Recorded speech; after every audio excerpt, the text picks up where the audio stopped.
Je m'appelle Lamidi Kamboulangesi, étudiante en marketing à l'IEC. Il m'a été demandé de donner mon apport bénéfique pouvant éradiquer le problème lié sur la violence basée sur le genre. Mais avant tout, j'aimerais bien marteler sur deux points. Le problème des enfants orphelins sous tutelle de l'État ou des enfants abandonnés sous tutelle de l'État.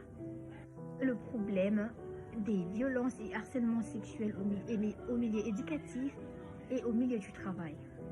Mais il est vrai que ces problèmes de violence et harcèlement au milieu éducatif existent.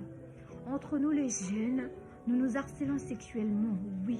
Entre nous les jeunes, nous disons de mots déplacés. Entre nous les jeunes, ça existe. Donc, il est temps que chaque personne qui est dans cette situation, le dénonce. Parlons dans le milieu du travail.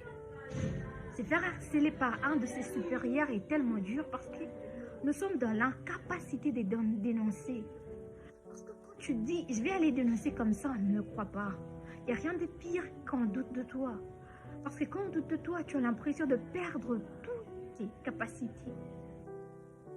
Donc, quand il y a le cas de viol, on appelle les 106. Mais si c'est un harcèlement sexuel, si c'est une agression, j'appelle qui? Il faut qu'il y ait en ligne, gratuitement, qu'on peut appeler à tout moment une ligne d'urgence. Une ligne téléphonique d'urgence plutôt. Mais pas par là.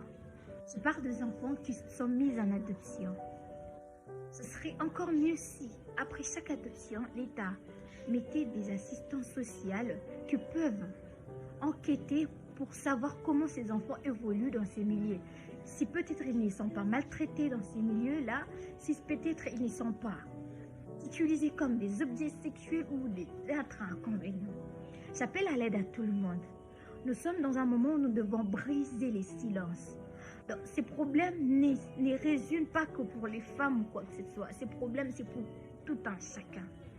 Donc, brisons ces silences.